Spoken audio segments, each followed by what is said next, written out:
कहाँ खबर है यार? क्षेत्र में कुछ हुआ? खांसी जुकाम हो गया यार। Ward number 70-72 Rajiv Bhatia Ram Niwas बंसर।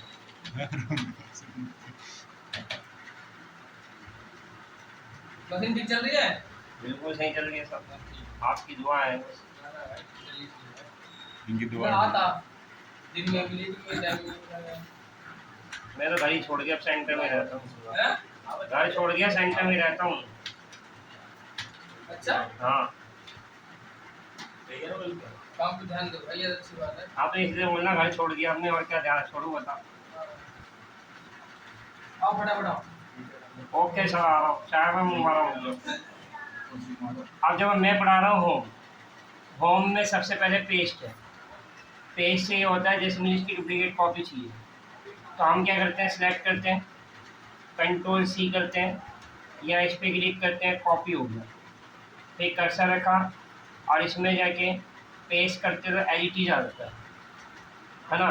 लेकिन मुझे एडिटीज नहीं चाहिए, मैं चाहता हूँ जितना मैंने सेलेक्ट किया और इसे मैंने कॉपी किया, फिर मैंने कर्सर यहाँ रखा, इसमें गया। अगर मैं जाता पेज स्पेशल तो इसमें देखो इतने सारे ऑप्शन है। अगर मैं करता हूँ फार्मूला तो इसमें से ओनली फार्मूले को अलग कर दूँ। भाई इसमें डिफरेंट क्या पता है आपको, ना बैकग्राउंड करा ना फॉन्ट कलर आ रहा। यहाँ फंक्शन लगाया सम C2 से E2।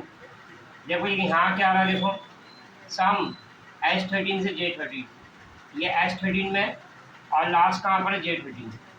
तो इसमें से इसने क्या करा दी, ओनली फार्मूले को अलग करें। हाँ समझ में, ये होता है पेज स्पेशल कि जितना हमने कॉपी किया है उसमें से हम कुछ भी ले सकते हैं। अगर मैं करता हूँ यहाँ से वैल्यू, तो ये ओनली वैल्यू को अलग कर देगा। इसमें डिफरेंट क्या है, ना बैकग्राउंड आ रहा है ना फॉन्ट आ रहा है। यहाँ फंक्शन लगा हुआ है लेकिन यहाँ ओनली वैल्यू आ रहा है, इसमें से ओनली वैल्यू को अलग कर दिया। हमारे पेज स्पेशल का मतलब ये होता है जितना मैंने कॉपी किया है उसमें से मैं पर्टिकुलर कुछ भी ले सकता हूँ। तो ये ऑप्शन जो ऑल करते हो ना, ये सारा ऑप्शन है वो यही है। देखो ये सारे दिख रहा है, ये देखो क्या है फॉर्मूला, ये क्या है देखो फॉर्मेट, ये क्या है देखो ये रहा, ये क्या है बॉर्डर। अगर उसमें बॉर्डर है, बॉर्डर नीचे बॉर्डर अलग कर देगा। ये क्या है, मतलब ये सारे स्पेशल के ऑप्शन। ट्रांसफर किया वर्टिकल है, इसमें डाटा हॉरिजॉन्टल आ गया। माने ये पेज स्पेशल है कि हमने जितना कॉपी किया है उसमें से हम कुछ भी ले सकते हैं। आया समझ में, या स्पेशल में जाके वो ये सारा। अगर मैं करता हूँ फॉर्मेट मैंने यहाँ कुछ भी टाइप किया, अब मैं चाहता हूँ ये अपनी फॉर्मेटिंग इसको दे दें, जो इसका स्टाइल है कलर है इसको दे दें। तो आप इसको सिलेक्ट करेंगे, इसे कॉपी करेंगे, फिर आपने इसको सिलेक्ट किया और इसमें गया और पेज स्पेशल में गया और मैंने कर दिया फॉर्मेट, तो ये अपनी फॉर्मेटिंग इसको दे देगा। जो इसका स्टाइल है कलर है इसको दे दिया कि नहीं दे दिया। ये होता है पेज स्पेशल कि जितना हमने कॉपी किया उसमें से कुछ भी दे सकते हैं। फिर आ जाए इसके अंदर कट की शॉर्ट की Ctrl+X है। अगर कोई भी चीज़ एक जगह से मूव करके दूसरी जगह चीज़ें सेलेक्ट करेंगे और सेलेक्ट करके इस पर क्लिक करेंगे कट, तो ये कट हो गया। जहाँ चाहिए कर्सर रखो और पेस्ट कर दो, ठीक है। फिर आ जाओ कॉपी भी समझ में आ गया और सबकी शॉर्ट की लिखी हुई है, जिससे जब कट की Ctrl+X होती है, कॉपी की Ctrl+C होती है, फॉर्मेट प्रिंटर की जब ये फॉर्मेट प्रिंटर मैंने ये होता है जैसे मैंने यहाँ कुछ भी टाइप किया, अब मैं चाहता हूँ ये अपनी फॉर्मेटिंग इसको दे दूँ, तो आप इसको सिलेक्ट करेंगे और इस पर क्लिक करेंगे, ये बड़ा सा आ गया। आप इसके ऊपर ड्रॉ करेंगे तो ये अपनी फॉर्मेटिंग इसको दे देंगे। आया समझ में, ये पेज स्पेशल है, जितना मैंने कॉपी किया उसमें कुछ भी ले सकता हूँ। ये स्टाइल है, पता है ना, कंट्रोल है वर्ड में था स्टाइल। यहाँ से साइज छोटा बड़ा करते हैं, इंक्रीज यहाँ से बड़ा होगा और डिक्रीज से कम होगा, इंक्रीज एंड डिक्रीज, ठीक है। बी माने बोल्ड, आई माने इटैलिक, यू माने अंडरलाइन, इसमें जाके डबल अंडरलाइन ले सकते हो। हटाना दोबारा क्लिक करना हट जाएगा। ये बॉर्डर है, जैसे मैं Ctrl+P कर रहा हूँ, इसमें बॉर्डर नहीं आ रहा, तो मैं इसमें आके ऑल बॉर्डर करूँगा, ऑल बॉर्डर आ गया। आप Ctrl+P करके देख सकते हो। अगर हटाना है इसी में जाओ और नो बॉर्डर करना हट जाए, इससे बैकग्राउंड कलर चेंज होगा, इससे फॉन्ट कलर चेंज होगा। आया समझ में। अगर इसको हटाना है सेलेक्ट करके इसमें जाओ और क्लियर फॉर्मेट कर, इतना आ गया। अब मैंने पूरा सेलेक्ट किया, फॉर्मेट में गया, मैं रो की हाइट में गया और हाइट मैंने यहाँ 40 कर दी, हाइट बढ़ गई। अब ये बॉटम में आ रहा है। अगर मैं करता हूँ सेंटर, सेंटर में आ गया। अगर मैं टॉप करूँगा टॉप में आ गया। मैंने जो मैं टाइप कर रखा है सेल में कहाँ चाहिए, किस पोजीशन में चाहिए, उसके लिए ये इससे सेंटर, लेफ्ट, राइट, इससे इधर आएगा, इससे इधर आएगा। अगर मैंने पूरा सेलेक्ट किया इसमें गया, इसमें जाके मुझे रोटेट करना, तो जितनी एंगल में टाइप करेंगे यहाँ पे उतने एंगल में रोटेट हो जाएगा। फिर नॉर्मल करना है तो इसी में जाना और इसमें जाके इसको 0 कर देना, नॉर्मल हो जाएगा यहाँ से। इससे लेफ्ट, राइट, सेंटर ये पढ़ा दिया। इंक्रीज से इधर होगा और डिक्रीज से इधर होगा। और ये क्या है, रेफ टेक्स्ट। इससे यह होता है जैसे मैंने इस सेल में कुछ टाइप किया, मैंने इस सेल में कुछ टाइप किया तो ये सेल से बाहर है ना। अभी मैं चाहता हूँ जो मैटर है ना ये एक ही सेल में आ जाए, ये बाहर आ गया तो मैं इस पर क्लिक करूँगा, रैप टेक्स्ट करूँगा तो जो मैटर है इसी में एडजस्ट हो जाएगा। फिर दोबारा क्लिक करूँगा, वैसे आ जाए। फिर आ जाओ मर्ज सेल, जितने सेलों को मर्ज करना सेलेक्ट करेंगे और मर्ज कर देंगे तो उतने सेल आपस में कंबाइन हो जाएगा। फिर दोबारा सेलेक्ट करेंगे, इसमें क्लिक करेंगे, वैसे ही आ गए। फिर आ जाओ ये, इसे कहते हैं हम क्या, जैसे मैंने ये सिलेक्ट किया और मैंने इसको सिलेक्ट करके मैं इसमें गया। अगर मैं करता हूँ परसेंटेज, वो परसेंटेज में आ जाएगा। इसमें जाके जिसमें डेट करूँगा डेट में आ जाएगा। भाई इसमें जाएंगे, जिसमें भी कन्वर्ट करना है आप कर सकते हो। जनरल करेंगे नॉर्मल, इसमें क्लिक करेंगे डॉलर में आएगा, इसमें क्लिक करेंगे यूरो आइटम में आएगा। माने जिसमें भी चाहिए आप क्लिक करके उसमें ले सकते हो। अगर नॉर्मल करना है तो इसमें जाके जनरल कर देना। फिर आ जाए, इसमें क्लिक करेंगे परसेंटेज आ जाएगा, इसमें क्लिक करेंगे डेसिमल पॉइंट में आएगा। इससे डेसिमल पॉइंट कम होता है और इससे डेसिमल पॉइंट बढ़ाते हैं, इसे इंक्रीज एंड डिक्रीज कहते हैं। फिर आ जाओ कंडीशन फॉर्मेटिंग। कंडीशन फॉर्मेटिंग में इतनी सारी कंडीशन है। कंडीशन फॉर्मेटिंग माने आपकी कंडीशन के अकॉर्डिंग काम करेगा। जैसे सपोज दैट मैंने मैथ वाले कॉलम को सिलेक्ट किया, मैं कंडीशन फॉर्मेटिंग में गया, हाईलाइट में गया और मैं इसमें गया ग्रेटर देन, तो मैंने जितना सेलेक्ट किया है मैंने यहाँ कर दिया जिसके 60 से ऊपर मार्क्स हो, तो 60 से ऊपर मार्क्स वाला हाईलाइट कर देगा नहीं करता। मैं जितना मैंने सेलेक्ट किया, अगर मैं 70 करूँगा 70 से ऊपर वाला हाईलाइट करेगा। कलर दूसरा चीज़ इसमें क्या, कस्टम फॉर्मेट, मैं चाहता हूँ उसका बैकग्राउंड कलर ये हो और उसका फॉन्ट कलर ये हो। अगर बॉर्डर चाहिए तो बॉर्डर ले लो। तो हमने जितना सेलेक्ट किया जो 70 से ऊपर होगा वो हाईलाइट करना है। अगर हटाना है तो इसी में जाएंगे, क्लियर कर देंगे, हट जाएगा। और भी कंडीशन है, अगर मैं जितना सेलेक्ट किया, अगर मैं लेस देन करता हूँ, मैंने कहा 70 से नीचे, तो 70 से नीचे वाला हाईलाइट कर रहा है कि नहीं करना। मानिए आपकी जितना सेलेक्ट किया उसमें आपकी कंडीशन के अकॉर्डिंग काम करेगा।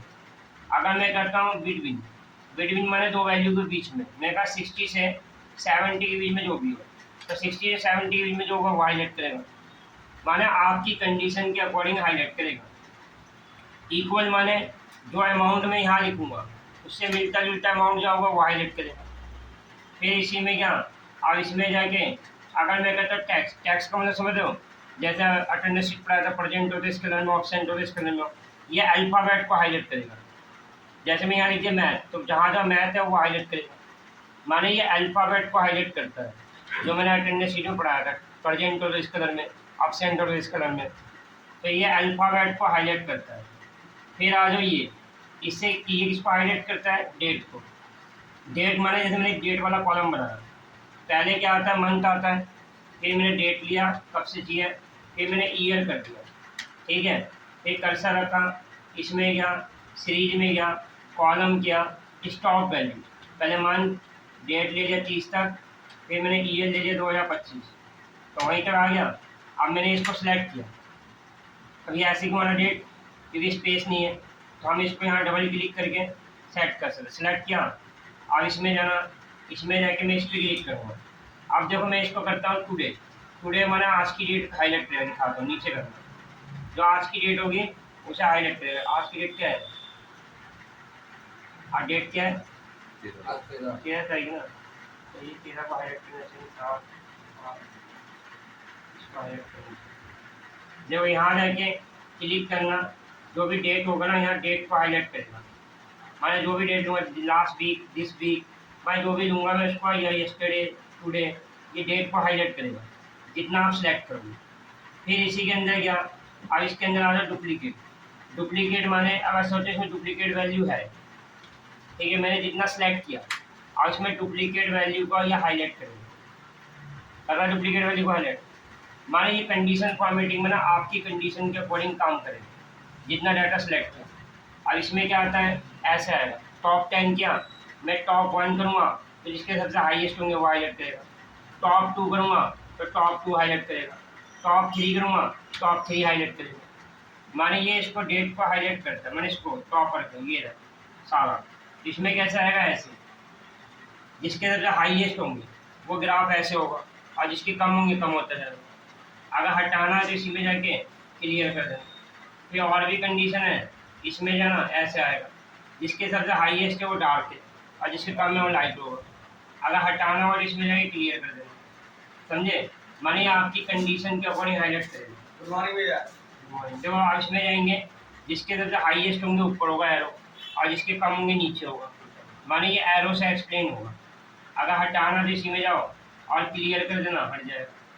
फिर इसके अंदर आ जाओ फॉर्मेट टेबल। इसका यूज क्यों करते पता है, जैसे समझो ये दे नहीं रखा, अब मैं इसका टोटल निकाल रहा हूँ इक्वल टू सम।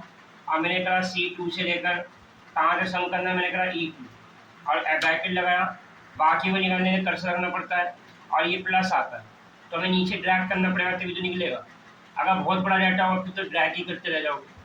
तो इस कंडीशन में आप क्या करना, इसे कंट्रोल ये करने के बाद फॉर्मेट टेबल में जाना और कोई भी स्टाइल लेना और इस पर टिक करना और ओके, तो ये फॉर्मेट टेबल आ गया। डिजाइनिंग भी आ रही है और फिल्टर भी लगाओ मिल रहा है। इसका बेनिफिट क्या है, अगर मैं सम निकाल रहा हूँ, सम लिख के मैंने कहा C2 से लेकर कहाँ से सम करना है, मैंने कहा E2। इसका बेनिफिट ये है, मैं एक का निकालूंगा सबका अपने आप अपडेट हो जाएगा। कोई नया स्टूडेंट आएगा तो मैं नाम लिखूंगा और मैं रोल नंबर डालूंगा और मार्क्स डालूंगा तो सब अपने आप अपडेट हो जाएगा। ये होता है फॉर्मेट टेबल का फायदा। और फिल्टर भी लगाओ मिलेगा। अब इसे कंट्रोल ये क्या, हटाना है तो ऐसे नहीं हटेगा। Designing, convert to range, yes, फिर होम में जाना, फिर क्लियर फॉर्मेट करना तब हटेगा। इसका एक फ़ायदा और है, जैसे मैं फॉर्मेट टेबल लेता हूँ, टिक किया ओके। अगर इसका स्टाइल चेंज करना है तो आप इसमें जाएंगे और यहाँ जाकर हम स्टाइल चेंज कर सकते हैं, कलर। हटाना designing, convert to range, yes, फिर होम में गया, फिर जाके मैं क्लियर फॉर्मेट करूँगा तब आ जाएगा। और इसका एक फ़ायदा और है, देखो अपडेट की, जैसे मैं यहाँ पर समझो कुछ आइटम के नाम लिखता हूँ। आइटम मैंने आइटम लिखा books, pen and CPU, mouse and keyboard, ऐसे कुछ नाम लिखे, ठीक है। अब मैंने क्या करा, इसको सेलेक्ट किया और इसे कॉपी किया, यहाँ जाके पेस्ट मार दी। ये सिंपल है। और इसको सेलेक्ट करके मैं फॉर्मेट टेबल में गया, कोई भी स्टाइल लिया और इस पर टिक किया, क्योंकि आइटम को हेडर बनाना है।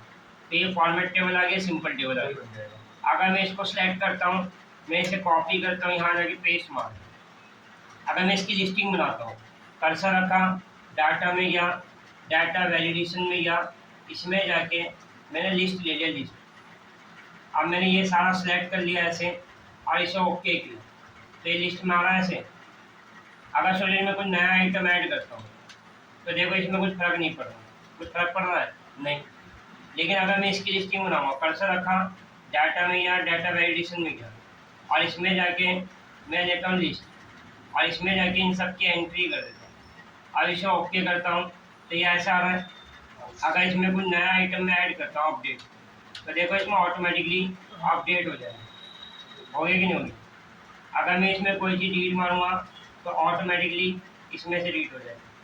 ये होता है फॉर्मेट टेबल का फायदा। मैंने यहाँ तक पढ़ाया, करो।